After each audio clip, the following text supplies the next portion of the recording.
The moment Greg slammed me against the wall of his study, his forearm pressing hard across my collarbone, I knew everything had changed.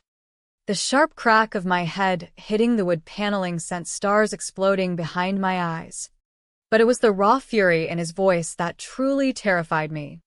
"You think you're so smart with your spreadsheets and accusations?" he snarled, his breath hot with bourbon. "I could ruin you with one call to your bosses." My mother screamed from across the room. "Greg, stop." But it was too late. The mask had slipped completely, revealing the man I'd suspected for years. As I gasped for air and fumbled for my phone to dial 911, I realized this wasn't just another heated argument. This was the explosion that would finally bring his carefully built world crashing down. My name is Olivia Harper, and at 29, I had carved out a stable life as a senior risk analyst at Meridian Financial in Boston. The sleek skyscrapers of the financial district, the steady hum of data streams, and the anonymity of city crowds had become my armor against the past. Growing up in an upscale suburb outside Washington, D.C., our family home boasted manicured gardens, a 4-car garage, and invitations to every important gala. Outsiders saw privilege. But I knew the fractures began long before my father's sudden heart attack when I was 13. Dad, a thoughtful corporate attorney, left me a substantial trust fund maturing at 25 and memories of quiet weekends fishing on the Chesapeake. Mom remarried 2 years later to Robert Klein, a charismatic real estate developer whose charm masked something colder. Robert swept in with promises of stability. He attended my school events, complimented my achievements, and spoke with the confidence of a man accustomed to getting his way. At 13, I wanted to believe in the new family picture, but his gaze held calculations, assessing my grades not with pride but measurement. He questioned my friends, my hobbies, always probing. By college at Georgetown, our dynamic had chilled into polite distance. I spent breaks interning in Boston, avoiding the family dinners where Robert dominated conversations and Mom nodded silently. Boston became my sanctuary. After graduation, Meridian promoted me steadily. I earned recognition untangling complex financial webs. My apartment overlooking the Charles River offered peace until the company announced a new D.C. regional office and selected me to lead the risk assessment team for 18 months. It wasn't optional. "You're from the area originally," my supervisor said. "It'll be seamless." But D.C. wasn't home anymore. It was Robert's territory. I rented a modest condo in Arlington to maintain independence. But Sunday dinners became mandatory. The first one set the tone. Robert carved the prime rib with precision, interrogating my Boston projects. "Risk analysis must reveal all sorts of creative maneuvers in finance," he said, his smile tight. "I could use your eye on some of my developments." Mom shifted uneasily. "It's a great opportunity for family collaboration." I kept responses neutral, citing workload. Over weeks, Robert's visits to my office unannounced increased. He forwarded suspicious investment deals, shell-like structures that raised flags. Pressure mounted at dinners. "That trust fund from your father is just sitting there," he remarked one evening. "Your dad would want it growing, contributing to the family." When I pushed back, the room chilled. Mom's hand trembled on her wine glass. Robert leaned in. "Everything affecting this family concerns me.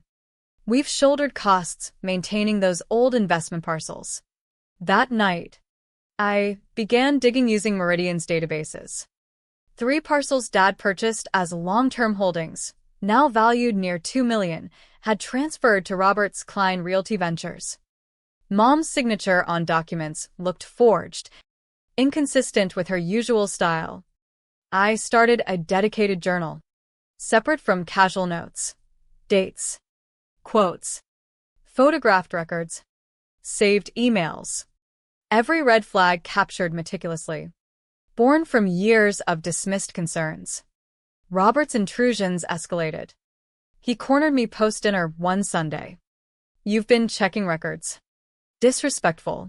Is it disrespectful as forging signatures? His face flushed. "Your mother was in debt after your father. I rescued this family. But Dad's will showed financial security." Robert whispered threats about the trust fund owing him for years of support. He grabbed my arm firmly. "Stop digging or I'll complicate your life. Your mother needs me." That entry went word for word into my journal. I researched forensic experts quietly. The tension built slowly, like a storm gathering force. Robert called my office demanding advice on dubious deals. He appeared uninvited at my condo. Mom grew withdrawn, thinner.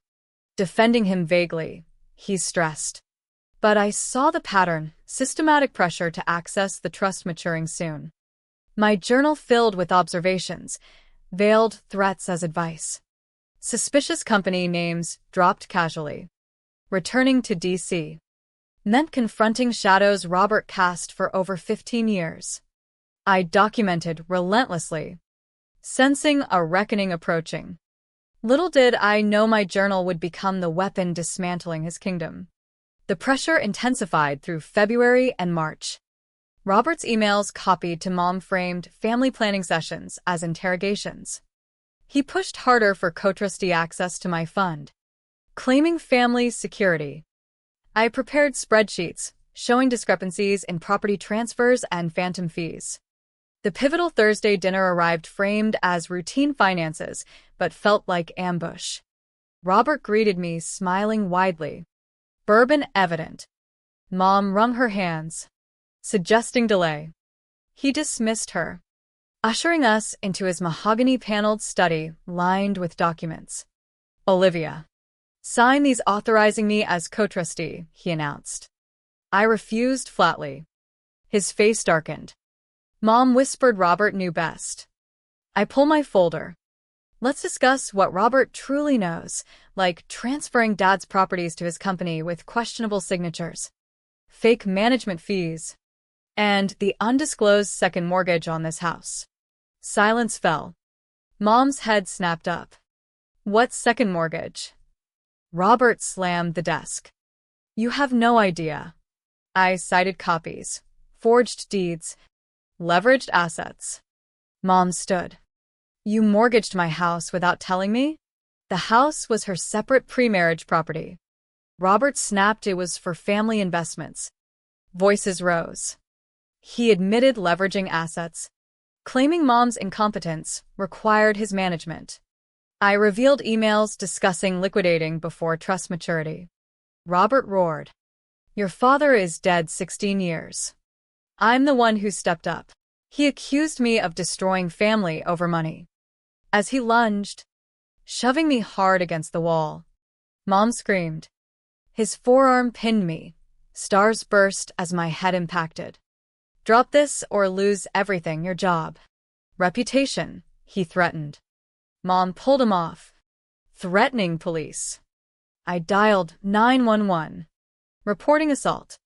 Robert composed, claiming misunderstanding. But visible marks and Mom's testimony prompted officers to document injuries. Warn him. Suggest cooling off. That hotel night, I journaled every detail. Threat. Shove. The assault proved violence when cornered. Next day, I hired attorney Laura Bennett specializing in financial abuse. Reviewing my journals, 7 years entries from returns during college onward, Laura's eyes widened. "This is extraordinary evidence. Dates. Quotes. Attached records. Photos." She noted pattern of fraud. Forgery. I admitted recording dinners post 2019, one-party consent in D.C. Phone held contract photos. Bank statements. Emails. Laura brought forensic accountant Michael Torres. Diary map schemes. Properties flipped via forged powers. Shell companies hiding profits. Mom. Awakening. Granted access to records. Hidden safe papers showed plans to divorce post-trust maturity, claiming community assets while hiding thefts. Total near $4 million stolen over years. Diary also hinted Robert's Florida connections, suggesting money laundering through developments. Robert sent threatening emails, lowball settlement offers. We refused. Preparing trial. My journals transformed pain into proof. I shifted from silenced observer to avenger of truth. Courtroom loomed. My diary ready as star witness against the man who underestimated his stepdaughter's quiet vigilance. The D.C. Superior Court buzzed with tension that October morning. Robert arrived suited impeccably with 3 attorneys, projecting untouchable success. But I carried 5 worn leather journals, years of meticulous truth. Judge Elena Vargas, sharp-eyed and no-nonsense, presided. Gallery packed with reporters and society figures. Laura's opening highlighted contemporaneous diary evidence proving systematic fraud, forgery, theft. Robert's lead counsel painted me as resentful stepdaughter. Then Laura called me. Read the September entry from your journal. I read steadily. Robert bragging drunkenly about flipping worthless land Dad owned. Sold cheap via forged deed to a shell, then profited fully. Mom unaware. Property records verified mismatched signatures. Courtroom hushed. Judge allowed evidence presentation. Entry after entry followed like precision strikes. Christmas gifts bought with stolen funds. False invoices draining Mom's accounts. Nervous calls about clean money for Miami projects. Mom cried silently in gallery. Most devastating, recent email instructing fake invoices for monthly transfers. Photos submitted. Judge examined journals herself, noting an entry linking Robert to a figure tied to organized crime in Florida. Defense panicked. Recess called amid chaos. Robert's team sought settlement. I refused. Demanding judgment. Laura called Michael Torres, who mapped schemes using diary as roadmap, money laundering via real estate. Over $8 million funneled. Emails, deeds corroborated. Laura submitted recent threatening email exchange about silencing me. Robert shouted from stand. Judge commanded order. Cross-examination using diary entries dismantled Robert. Specific quotes threatening Mom's incompetence. Draining accounts via power of attorney. Bank records matched exactly. Counsel tried discrediting me as resentful. I countered. Fear drove documentation. Not revenge. Evidence mountains backed entries. Laura closed powerfully. He stole? She wrote. Defense faltered attacking motives. Verdict day packed tighter. Judge read findings. Guilty on fraud. Forgery. Breach. Money laundering conspiracy. Assets ordered returned. Mortgage voided. Trust control restored. Punitive damages $2 million. Criminal referral to feds. Robert slumped as marshals cuffed him. His disbelief lingered. Your diary. I replied. Every lie documented.